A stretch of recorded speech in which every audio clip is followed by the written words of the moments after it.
स्वतंत्रता दिवस के इस शुभ दिन पर हम लॉ एस्पिरेंट्स विट्स एकेडमी की टीम अपने सभी दर्शकों को स्वतंत्रता दिवस की शुभकामनाएं देते हैं। क्या यह संभव है कि स्वतंत्रता दिवस हो और हम संविधान सभा के सबसे डिबेटेबल आर्टिकल के बारे में चर्चा नहीं करें, जो कि संविधान का आर्टिकल 14 है। चर्चा शुरू करने से पहले हमें अपने संविधान निर्माताओं के विशाल योगदान को नहीं भूलना चाहिए, विशेष रूप से भारत के महान व्यक्ति B.R. अम्बेडकर और भारत के लौह पुरुष the iron man of India Sardar Vallabh Bhai Patel. एक भारतीय के रूप में हमें भारतीय इतिहास के प्रतिष्ठित दिनों को हमेशा याद रखना चाहिए। 15 अगस्त 1947 जो हमारा शुभ स्वतंत्रता दिवस है, 26 नवंबर 1949 जिसे लाल अक्षर दिवस रेड लेटर डे के रूप में जाना जाता है, और 26 जनवरी 1950 वह दिन जब हमारा पवित्र भारतीय संविधान लागू हुआ और हमने उस दिन को गणतंत्र दिवस के रूप में मनाया। यह वीडियो थोड़ा लंबा हो सकता है, लेकिन मैं आश्वस्त कर सकता हूं कि यह एक जानकारीपूर्ण वीडियो होगा। कृपया धैर्य के साथ वीडियो देखें। नमस्ते सर, क्या मैं आपसे कुछ सवाल पूछ सकती हूँ? क्या आप मुझे बता सकते हैं कि भारतीय संविधान में समानता का क्या अर्थ है? क्या प्रधानमंत्री और मेरे बीच कोई अंतर नहीं है? क्या महिलाओं के लिए विशेष कानून आर्टिकल 14 का वायोलेशन है? बताइए सर। ठीक है, चिंता न करें, मैं आपके प्रश्नों को स्पष्ट करूंगा। तो आइए आपके पहले प्रश्न से शुरू करें, जो है समानता, इक्वालिटी क्या है? भारतीय संविधान के आर्टिकल 14 के तहत समानता, इक्वालिटी का उल्लेख किया गया है, जो दो भागों में डिवाइडेड है। पहला भाग इक्वालिटी बिफोर लॉ है, जिसका अर्थ है कानून की नजर में आप और मैं, हम दोनों बराबर हैं। और दूसरा भाग इक्वल प्रोटेक्शन ऑफ लॉज है, जिसका अर्थ है हमें caste, creed, sex, gender, religion आदि के आधार पर और किसी भी प्रकार के भेदभाव के बिना समान रूप से कानूनों का संरक्षण, प्रोटेक्शन प्राप्त करने का अधिकार है। मैं आपको एक और बात बताना चाहता हूं कि कानून में इक्वालिटी का कॉन्सेप्ट सबसे महत्वपूर्ण रूल से प्रेरित है, जो रूल ऑफ लॉ है, और इस नियम के प्रोपाउंडर प्रोफेसर A.V. डाइसी हैं। रूल ऑफ लॉ का अर्थ है कि समाज में कोई आर्बिट्रेरीनेस नहीं होना चाहिए और समाज के लोगों के भीतर समानता, इक्वालिटी होनी चाहिए।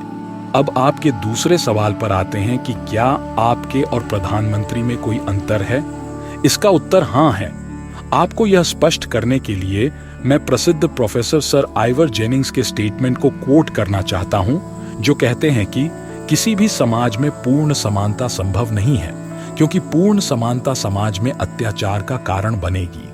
और भारतीय संविधान और इंडियन जुडिशरी भी उसी रास्ते पर चल रही है, और वे कह रहे हैं कि समान लोगों के साथ समान व्यवहार किया जाना चाहिए।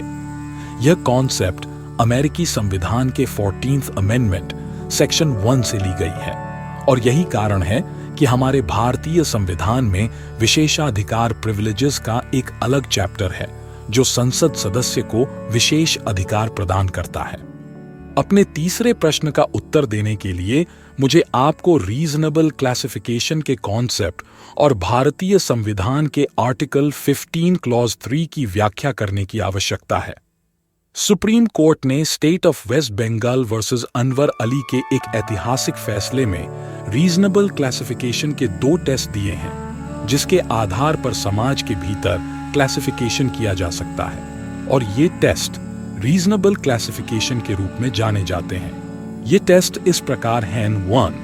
क्लासिफिकेशन इंटेलिजिबल डिफरेंशिया पर आधारित होना चाहिए, जिसका अर्थ है कि जो एक साथ लाए गए हैं उन्हें उन लोगों के साथ अलग किया जाना है जो छूट गए हैं। उदाहरण के लिए, आमतौर पर महिलाओं के लिए कानून बनाया जा सकता है, जो रीजनेबल क्लासिफिकेशन का एक उदाहरण है, लेकिन इस कानून को केवल दिल्ली की महिलाओं पर लागू नहीं किया जा सकता है, क्योंकि यह सब क्लासिफिकेशन है और भारतीय संविधान के अनुच्छेद 14 के तहत इसकी अनुमति नहीं है।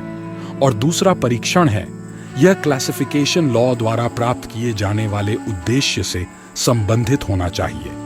इस परिप्रेक्ष्य में एक और महत्वपूर्ण पहलू जिसे आपको जानने की आवश्यकता है कि माननीय सुप्रीम कोर्ट ने R.K. Garg versus union of India के एक ऐतिहासिक मामले में कहा है कि आर्टिकल 14 क्लास लेजिस्लेशन को मना करता है, लेकिन रीजनेबल क्लासिफिकेशन की अनुमति देता है। इसके साथ ही आपके उत्तर का एक अन्य महत्वपूर्ण पहलू भारतीय संविधान के आर्टिकल 15 क्लॉज 3 का उल्लेख है, जो राज्य को महिलाओं और बच्चों के लिए विशेष कानून बनाने का अधिकार देता है, और यह आर्टिकल 14 का उल्लंघन नहीं है।